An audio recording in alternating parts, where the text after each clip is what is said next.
Hai, Shalom. Saya mau menyapa Bapak Ibu jemaat yang dikasihi di dalam Kristus Yesus kembali pada hari ini, karena kita masih terus diberikan kesempatan untuk bersukacita, memuliakan Tuhan, menikmati hari-hari bersama dengan Tuhan, dan terlebih hari ini kita kembali akan belajar merenungkan kebenaran firman Tuhan. Dan kali ini yang menjadi tema perenungan kita adalah segitiga cinta. Sebelum kita membaca dan merenungkannya, mari kita menenangkan hati dan pikiran. Mari kita berdoa meminta dan memohon hikmat dari Tuhan. Kita berdoa. Tuhan Yesus, Tuhan dan Juru Selamat kami yang hidup, kami bersyukur atas segala berkat-berkat Tuhan, atas segala pemeliharaan dan perlindungan Tuhan di dalam seluruh kehidupan kami dan keberadaan kami menjadi anak-anak Tuhan. Dan kami terus diingatkan bahwa kebenaran firman-Mu adalah suluh bagi perjalanan kehidupan kami di dunia ini. Oleh sebab itu, biarlah oleh pertolongan Roh Kudus-Mu kami boleh memahami dan melakukannya di dalam seluruh kehidupan kami. Berbicaralah Tuhan Yesus, karena kami siap mendengarkan firman-Mu. Amin. Firman Tuhan yang menjadi perenungan kita pada hari ini dari surat Paulus kepada jemaat Tuhan di Efesus. Efesus pasal 4 ayat 2 sampai 7. Efesus pasal 4 ayat 2 sampai 7. Beginilah firman Tuhan. Hendaklah kamu selalu rendah hati, lemah lembut, dan sabar. Tunjukkanlah kasih-Mu dalam hal saling membantu, dan berusahalah memelihara kesatuan roh oleh ikatan damai sejahtera. Satu tubuh dan satu roh, sebagaimana kamu telah dipanggil kepada satu pengharapan yang terkandung dalam panggilan-Mu. Satu Tuhan, satu iman, satu baptisan, satu Allah dan Bapa dari semua, Allah yang di atas semua dan oleh semua dan di dalam semua. Tetapi kepada kita masing-masing telah dianugerahkan kasih karunia menurut ukuran pemberian Kristus. Sedemikian jauh pembacaan firman Tuhan. Sekali lagi saya mau menyapa kita semua. Shalom. Ada sukacita. Amin. Jemaat yang dikasihi dalam Kristus Yesus, saudaraku, jelas bahwa dalam firman Tuhan telah tertulis bahwa Tuhan membenci perceraian. Dan pernikahan itu harus berlangsung seumur hidup sampai maut memisahkan. Tetapi realitanya justru yang terjadi adalah ada banyak pernikahan yang kandas, tidak terkecuali keluarga-keluarga Kristen, keluarga-keluarga yang mengaku sebagai anak-anak Tuhan yang percaya kepada Yesus Kristus. Terjadinya perceraian, terjadinya KDRT, kekerasan dalam rumah tangga, adanya perselingkuhan yang sering diistilahkan di zaman ini pebinor dan pelakor. Ada juga yang suami istri tidak bercerai, tetapi hubungan suami istri itu sudah terlanjur dingin, hambar, dan saling melukai. Maka status yang ada memang tidak bercerai, tetapi tetap dijaga hanya demi anak-anak. Pisah ranjang, dan lain-lain. Semua hal tersebut terjadi karena pernikahan yang berlangsung, keluarga yang dibentuk, rumah tangga yang dibangun, hubungan suami istri yang terjalin, ada pada landasan yang tidak kuat dan tidak benar.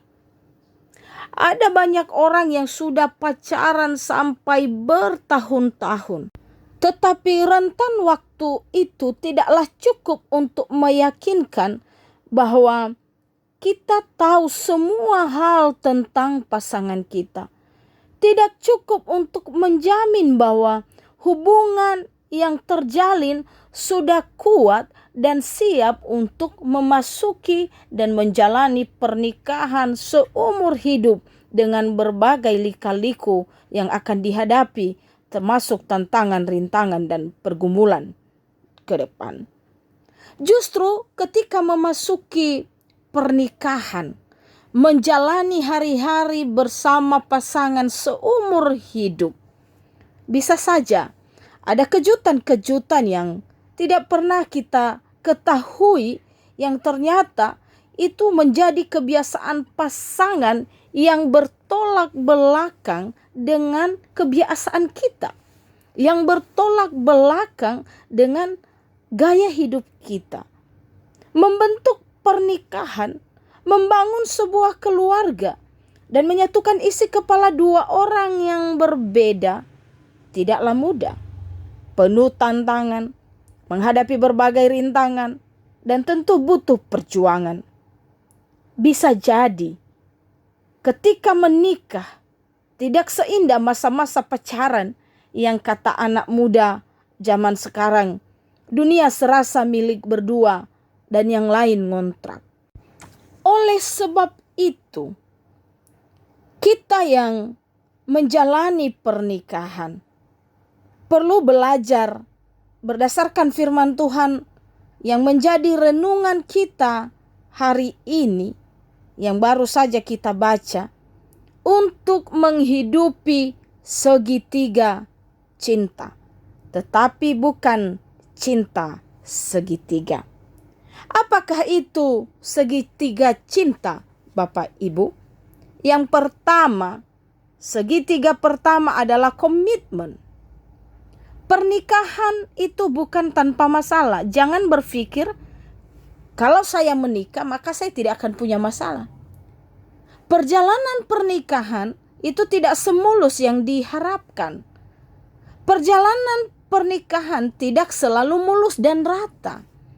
Perbedaan karakter, perbedaan jenis kelamin, perbedaan latar belakang keluarga, perbedaan pendidikan, masalah ekonomi, intervensi pihak lain, intervensi keluarga besar, intervensi sahabat, belum mempunyai anak sampai bertahun-tahun, dan berbagai hal lain adalah hal-hal yang bisa memicu pertengkaran. Hal-hal yang bisa membuat cinta kasih yang awalnya membara menjadi dingin dan hambar, tiada rasa. Maka dibutuhkan komitmen. Komitmen ini sangat penting.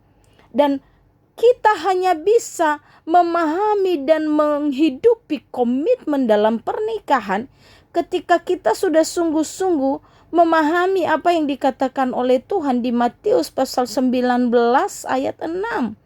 Demikianlah mereka bukan lagi dua melainkan satu.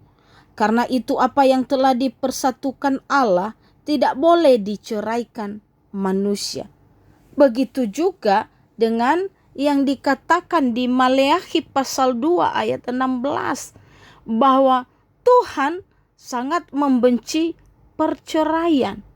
Nanti di bagian terakhir di ayat 16 dikatakan, oleh sebab itu janganlah kamu berkhianat. Kenapa? Karena orang yang bercerai berarti orang yang tidak setia. Dan orang yang tidak setia adalah orang yang suka berkhianat. Komitmen itu mengikatkan pernikahan pada ikatan kesatuan antara suami dan istri yang melibatkan Tuhan di dalamnya. Garis bawahi ini Bapak Ibu. Komitmen itu mengikatkan pernikahan pada ikatan kesatuan antara suami dan istri yang melibatkan Tuhan di dalamnya. Sekali lagi, yang melibatkan Tuhan di dalamnya. Tidak ada satupun yang bisa memegang komitmen dalam hubungan suami istri ketika tidak melibatkan Tuhan. Maka komitmen itu bersifat kekal sekali untuk seumur hidup. Lalu segitiga yang kedua, segitiga cinta yang kedua adalah passion atau gairah. Passion atau gairah merupakan elemen fisiologis yang merasakan ingin dekat secara fisik, menikmati dan merasakan sentuhan fisik, ataupun melakukan hubungan seksual dengan pasangan hidupnya. Maka catatan di sini hanya untuk mereka yang sudah menikah. Penting sekali passion atau gairah ini. Dilarang keras bagi mereka yang belum menikah dan dilarang keras bagi mereka yang bukan pasangan. Gairahlah yang menggerakkan gelora api cinta untuk tetap menyala. Gairah ini, Bapak Ibu, dalam hubungan suami istri perlu terus dikelola dan dikobarkan dengan baik agar bisa jatuh cinta pada orang yang sama secara terus-menerus.